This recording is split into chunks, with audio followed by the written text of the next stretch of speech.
What lessons? Was it, let's not just talk to a bunch of women when we're already in a relationship? Married at first sight, disaster in the making. Love with strangers, hearts getting breaking. Reality train wreck. Grab the popcorn, drama on blast till the crack of dawn. What is up, everyone? Welcome to Reality Trainwreck, and the madness continues as we inch closer for the hunt for love. When we're talking a love triangle with Colt and Soulja Boy with the Tiffany or whatever her name is. Sorry, I'm not familiar with some of the older ones, but it is what it is.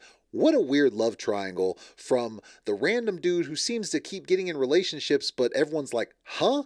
And the dude that can't possibly be a famous rapper in Nigeria, where he's from.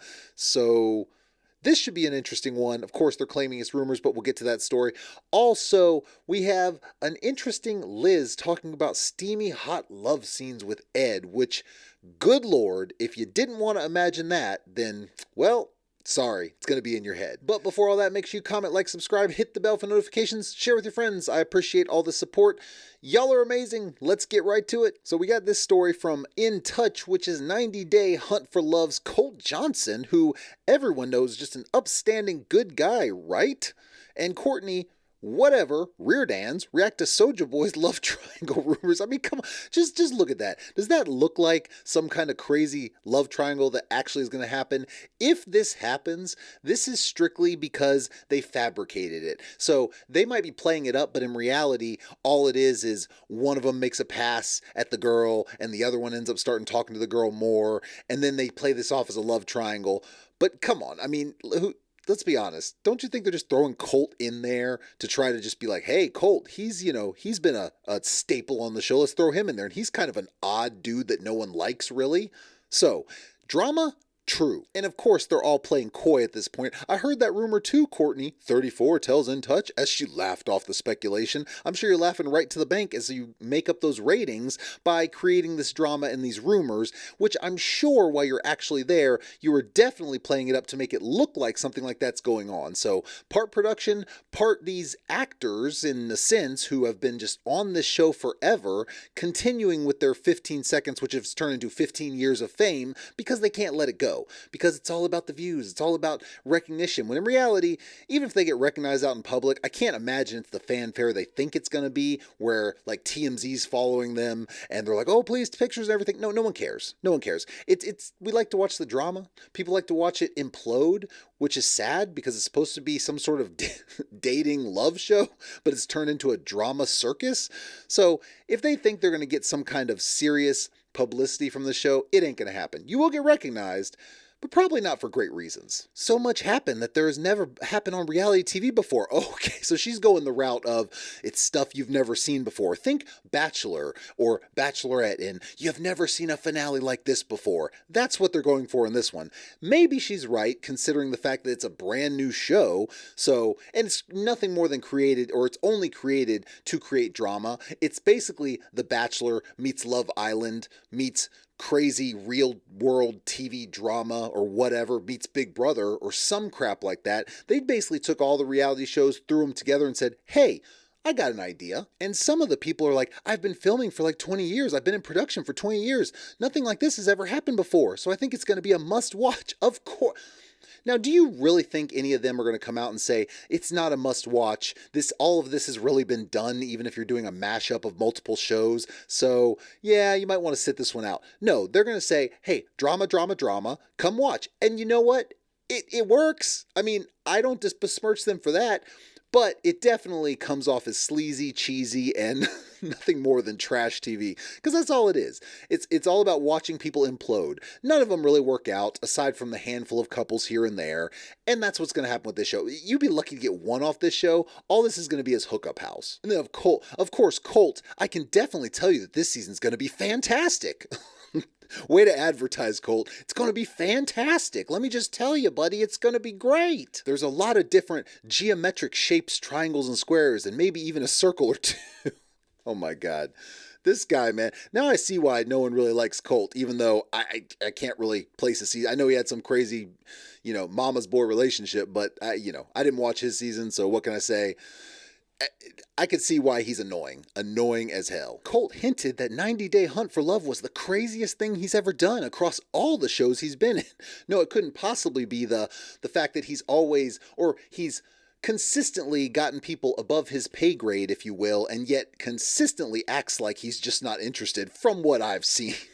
Which is probably why he continues to get these women that are above his pay grade, because he acts like he's not interested, and acts like he's just like, whatever.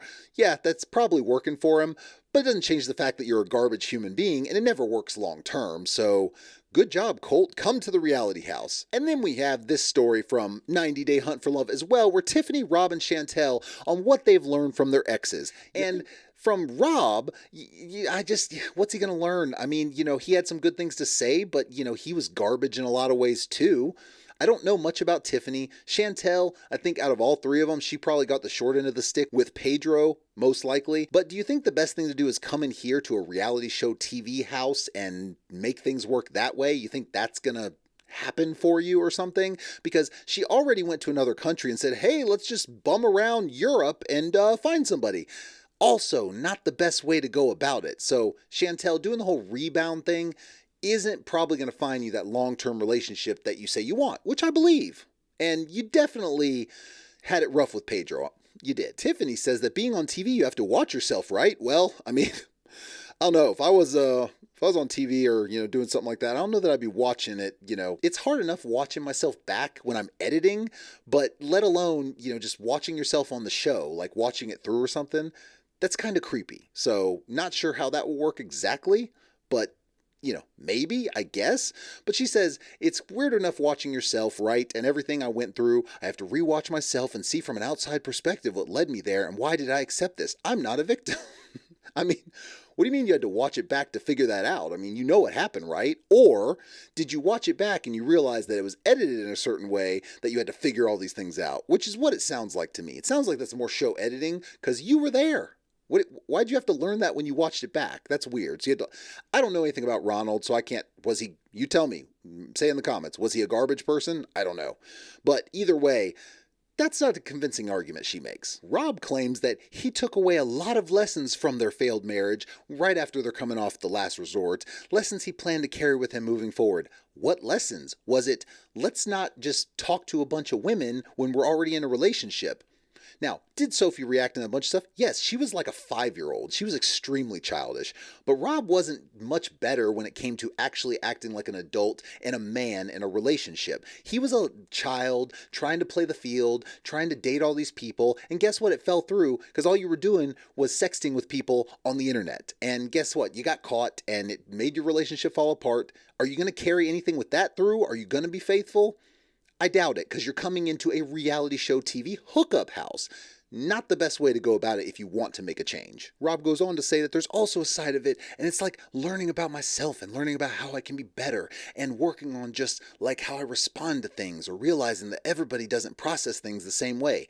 You're trying to sound mature about it, but the whole therapy thing you had going on in the last resort was playing in a sandbox. Y'all had the stupidest therapist, and you're going to act like you brought stuff away from that, or you brought stuff away in your personal life, or maybe you went to a therapist yourself. I don't know. I don't think you've learned a damn thing, and I think whoever you're with next, in a real relationship, not just hooking up with random people, in a real relationship, is going to struggle, and you're going to struggle because you're not ready to actually settle down until you want to make those changes. And I don't believe he's ready for that. So again, all three of these people jumping into a house like this and convincing themselves or lying to themselves, saying it's going to help them, when in reality, they just want the spotlight for as long as they possibly can. There's no answer. They call them up and say, hey, you want to do the show? Yes. They're not even thinking about this. They don't care. They don't care what the show is. It's camera time. It's FaceTime. It's them trying to remain relevant and collect this whatever paycheck they're actually getting. So this should be interesting going forward. The show is going to be a massive train wreck, that is for sure. But on a lighthearted, disgusting note, let's talk about Liz and deciding to all of a sudden on, I guess, the 90 Day Diary show, which I have not been watching, reveal a little bit about her and Ed, because why not? Let's get a little personal. Apparently, Liz and Kim were doing some sort of spa day, and as they were getting to the wet sauna, Liz joked to viewers that she had done some things in the wet sauna before. Of course, this isn't going to go in a good route that we want to hear. She's in some other relationship now, which maybe if you've been following the 90 Day Diaries show, you know what that is. I don't have a clue who the guy is. Apparently, they're broken up now anyway. I did read a headline that, so I guess it didn't last. But she's not talking about that. How would you feel if you're in a relationship and she's talking about moving in with another person, and yet she's talking about her sauna escapades with Big Ed, who is basically Humpty Dumpty in real life? She said the sauna sexcapade story was with Ed, and it was a couple hours. Long story short, it ended in a UTI. Listen, man. Liz, not an attractive woman. So, okay. The problem is with Ed, who is basically a walking Mr. Potato Head. And if Ed, you know what?